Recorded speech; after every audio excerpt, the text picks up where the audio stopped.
Hello, स्वागत है एक और हमारी वीडियो में जिसमें हम इम्पोर्टेंट वन शॉट लेके आए। और जो अपना हमने फर्स्ट चैप्टर कंप्लीट कर चुका है, ठीक है। हमने फर्स्ट चैप्टर कंप्लीट कर लिया है और ये जो सेकंड चैप्टर है, ठीक है। अभी हम केमिस्ट्री देख रहे हैं और देखो वीडियो की स्पीड जो फ्रीक्वेंसी है वो बहुत ही स्लो है, आई नो, लेकिन मुझे टाइम नहीं मिल पा रहा है यार। तो जितना मेरे को टाइम मिल पा रहा है मैं कोशिश करूँगा एटलीस्ट केमिस्ट्री का सिलेबस मैं कंप्लीट करा दूँ वन शॉट जिस तरीके चल रहा है। और लास्ट वीडियो में आपने बहुत सारा सपोर्ट दिखा है, उसके लिए थैंक यू, ठीक है। तो चलो अब देर नहीं करते, अपने एग्ज़ाम भी पास है तो डायरेक्ट मुद्दे पे आते हैं, ठीक है। देखो लास्ट टर्न के जैसे ही अपन डिस्कस करेंगे 2023 के लिए, ठीक है। जो इस बार का पैटर्न है ना, उसके हिसाब से ब्लूप्रिंट की माने तो 3 मार्क्स का ये चैप्टर आएगा। और एटलीस्ट मेरे को नहीं लग रहा है इसमें कोई गड़बड़ होगा, ब्लूप्रिंट फॉलो कर सकता है, इसको करेगा मेरे ख्याल से। तो 1.5 मतलब 2 क्वेश्चन आएंगे, एक क्वेश्चन 1.5 का होगा और एक और 1.5 मार्क्स का होगा, ठीक है। देखो इस एक क्वेश्चन में ना एक न्यूमेरिकल फिक्स है और ये जो न्यूमेरिकल है ना, मैं ऑलरेडी एक वीडियो बना चुका हूँ मोस्ट रिपीटेड टॉपिक्स का, जिसमें सॉल्यूशन का चैप्टर भी हमने बहुत सारे उसमें न्यूमेरिकल देखे हैं। तो वो न्यूमेरिकल इनफ होंगे, अगर उसमें से आते हैं तो इसी में से आएगा, ठीक है। और इसमें ना बस PYQ कर लेना, ज़्यादा वैरायटी के क्वेश्चन नहीं पूछे जाएंगे। वीडियो की जो लिंक है डिस्क्रिप्शन में डाल दूंगा, वहाँ से आप देख लेना एक बार, ठीक है। उसके बाद ये चैप्टर आपका ऑलमोस्ट अच्छे से कंप्लीट हो जाएगा, ठीक है। चलो अब अपना ना फॉलो करते हैं, अपना वीडियो चालू करते हैं, ठीक है। देखो अपने पास जो पहला है ना मोल अंश, ठीक है, जिसको मोल भिन्न भी कहते हैं। अपन एक फॉर्मूला देख लेते हैं, ठीक है। तो फॉर्मूला जो होता है ये होता है, अब मान लो, तो इसको मैं समझा ही देता हूँ क्वेश्चन की जैसे। मान लो अपने पास ना कोई भी कंपाउंड दे देगा, ठीक है। जो भी कंपाउंड दे देगा उसमें कहेगा मोल फ्रैक्शन निकालने के लिए, मतलब कि न्यूमेरिकल आने की कम पॉसिबिलिटी, इसलिए मैंने न्यूमेरिकल लिया नहीं है, ठीक है। 1 मार्क्स का न्यूमेरिकल बनता है इसका। तो एक बेंजीन हो जाएगा, 2 कंपाउंड दे देगा, एक CCl4 हो जाएगा। तो एक को A और एक को B मान लो। अब कह देगा मान लो A का निकालना है, बेंजीन का मोल अंश निकालना है, तो A ले लेंगे, A का मोल निकाल लेंगे पहले। इसका मोल कैसे निकालना आपने 11th में सीख रखा। फिर B का भी मोल निकाल लेंगे, तो जिसका निकालना है उसको ऊपर रख लेंगे। A का निकालना है अपने को, देखो A का निकालना है तो A को अपन ऊपर रख लेंगे। उसके बाद A और मोल A और मोल B दोनों को ना जोड़ देंगे, दोनों को मोल का। उसके बाद ये मोल फ्रैक्शन आ जाएगा आपके पास, ठीक है। चलो अब आगे बढ़ते हैं। विलेयता, ये देखो इसमें ना थ्योरी बहुत सारी, ठीक है। तो इसमें कुछ खास आपको मेहनत नहीं करनी पड़ेगी, थोड़े बहुत बस चीज़ें रटने वाली चीज़ें हैं, तो वो काम हो जाएगा आपका, ठीक है। तो सॉल्युबिलिटी अपन चालू करते हैं, ठीक है। ये बहुत बड़ा टॉपिक है, ठीक है। तो बस इसमें पढ़ लेना, मैं एक बार बस पढ़ के बता देता हूँ। एक निश्चित ताप पर 100 ग्राम विलायक में विलय की अधिकतम मात्रा घुली हो तो उसे विलय की विलेयता कहते हैं, ठीक है। सिंपल से हैं, बस थोड़ा बहुत जोर डालना पड़ेगा आपको याद करने में, ठीक है। इसमें भी 2 प्रकार के होते हैं, ठीक है। एक ठोसों की द्रव में विलेयता, ठीक है। तो इसमें विलय तथा विलायक की प्रकृति, एक तो ये आपको लिखना पड़ेगा। तो इसमें क्या है, जो ध्रुवीय विलय और अध्रुवीय विलायक, ठीक है। ध्रुवीय विलय ध्रुवीय विलायक में घुलते हैं, जबकि अध्रुवीय विलय अध्रुवीय विलायकों में घुलते हैं, ठीक है। मतलब पोलर में सोल्यूबल होगा और नॉन पोलर में सोल्यूबल होगा, ठीक है। उसके बाद बी में आ जाते हैं। ये ना अपना ए का ही चल रहा है, इसी के पार्ट है, ठीक है, इसी के गुण अपन पढ़ रहे हैं। और जो अपना बी है ना, बी क्या कहता है, ताप का प्रभाव। देखो ऐसा नहीं पूछेगा कि ठोसों का द्रव में विलेयता बताइए, तो आपको ये सब याद करना पड़ेगा। उसमें से कोई भी एक टॉपिक पूछ लेगा, ठोसों को द्रव में विलेयता में ताप का क्या प्रभाव होगा, तो एक टॉपिक आ जाएगा, तो बी वाला आ जाएगा। ऐसे आपको याद करना पड़ेगा। देखो और ये बात कर लें तो ये वे ठोस होते हैं जिन्हें विलायक में घुलने पर ऊष्मा मुक्त होती है, ठीक है। तो इन्हें ठोसों को विलेयता ताप बढ़ने पर घटती है। इन ठोसों का विलेयता ताप बढ़ने पर घटता है, मतलब कि ताप बढ़ेगा ना तो जो सोल्युबिलिटी होगी वो घट जाएगी। इसे ऊष्माशोषी अभिक्रिया भी कहते हैं, ठीक है। ये जो अभिक्रिया जो अपन डिस्कस किया 9th-10th में अपन ने पढ़ रखा है, ठीक है। ज़्यादा जोड़ लेने की जरूरत नहीं है, बस आप ध्यान रखो क्योंकि ये टर्म आगे थोड़ा बहुत यूज होगा, ठीक है।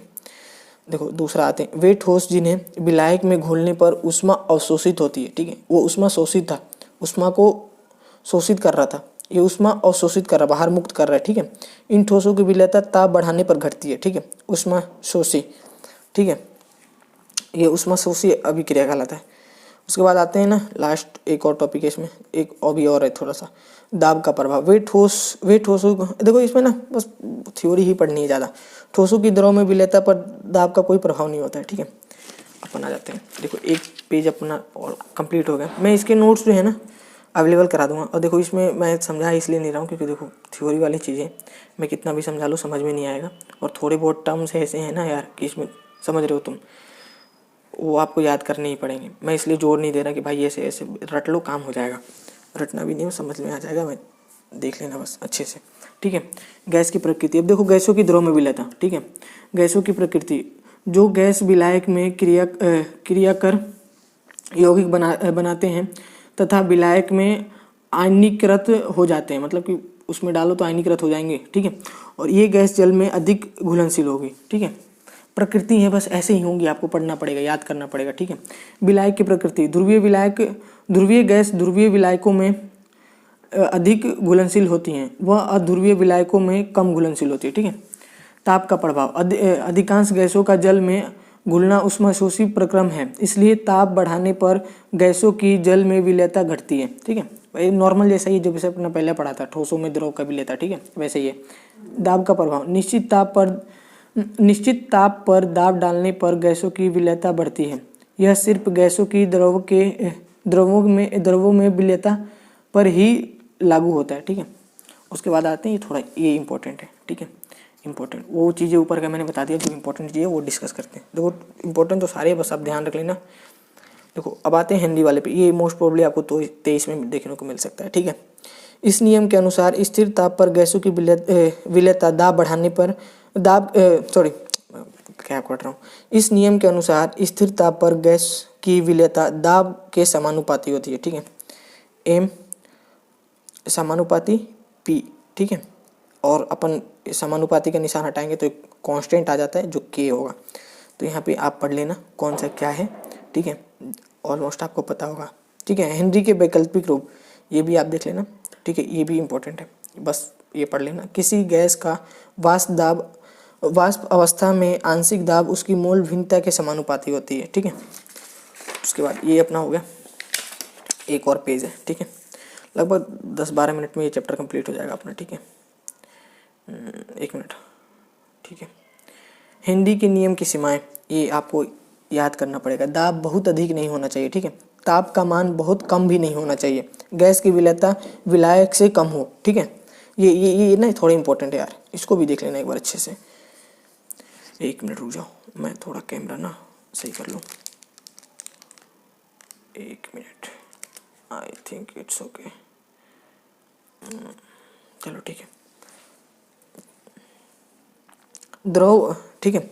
द्रव विलयन का वाष्प दाब, ठीक है। जब किसी द्रव विलय को द्रव विलायक में डाला जाता है तो उसके दोनों अवयव वाष्पशील होते, अतः विलयन में वाष्प दाब में दोनों वाष्प दाबों का योग होता है, ठीक है। P = PA + PB। अब आते हैं राउल्ट का नियम, ठीक है, और ये भी इम्पोर्टेंट है, ठीक है। जैसे अपन उसका डिस्कस किया था, ये भी बहुत ज़्यादा इंपॉर्टेंट है। इसमें से देखो लगभग हर साल क्वेश्चन आते हैं यार। राउल्ट का नियम ले लो या फिर हेनरी कांस्टेंट ले लो, दोनों में हेनरी का नियम, दोनों में ऑलमोस्ट हर साल क्वेश्चन पूछ लिए जाते हैं, एक कोई ना कोई तो फिक्स रहता है लगभग, तो इसलिए मैं इस पर थोड़ा जोर डाल रहा हूँ, ठीक है। देखो इसका क्या है, किसी निश्चित ताप पर किसी विलयन में उपस्थित वाष्पशील अवयव का आंशिक दाब उसकी मोल भिन्न के समानुपाती होता है, P = XA, ठीक है। ये देख लो आप, ये PB = XB, ठीक है। उसके बाद आते हैं, ये देखो ये क्वेश्चन है 2019 में भी पूछ रखा है और 2018 के सप्लीमेंट्री में पूछ रखा है। स्थिर क्वाथी मिश्रण, ये तो बहुत ईजी सा है यार। देखो ऐसे मिश्रण जिनमें 2 घटक उपस्थित हों, उनका द्रव और वाष्प दाब में संगठन समान हो, अर्थात वे निश्चित ताप पर उबलते हैं, स्थिर क्वाथी कहलाते हैं, ठीक है। ये 2 प्रकार के होते हैं, इसको पढ़ने की कोई ज़रूरत नहीं है, ठीक है। ये अपना स्थिर क्वाथी मिश्रण किसे कहते हैं ना, बस ये ध्यान रख लेना, ठीक है। विलयन में अनुसंख्यक गुणधर्म, ये भी इंपॉर्टेंट है थोड़ा।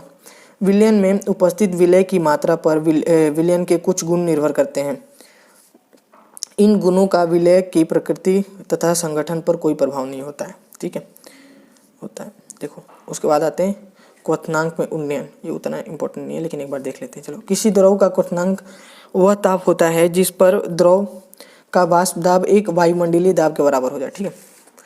और उसके बाद आते हैं अपना मोस्ट इम्पोर्टेंट चीज़, वान हॉक, ठीक है, ताप का नियम, ठीक है। ये भी ध्यान रख लेना, ये 2023। चलो अब सही है, ठीक है। अपन ये डिस्कस कर रहे थे वान हॉक दाब ताप का नियम, ठीक है। निश्चित सांद्रता पर विलयन का प्रसारण दाब उसके परमताप के समानुपाती होता है, ठीक है। ये पाई प्रोपोर्शनैलिटी टी, ठीक है। प्रसारण दाब ये भी इम्पोर्टेंट है, 2023 में देखने को मिल सकता है, ठीक है। एक सेकंड रुकना, ओके डन।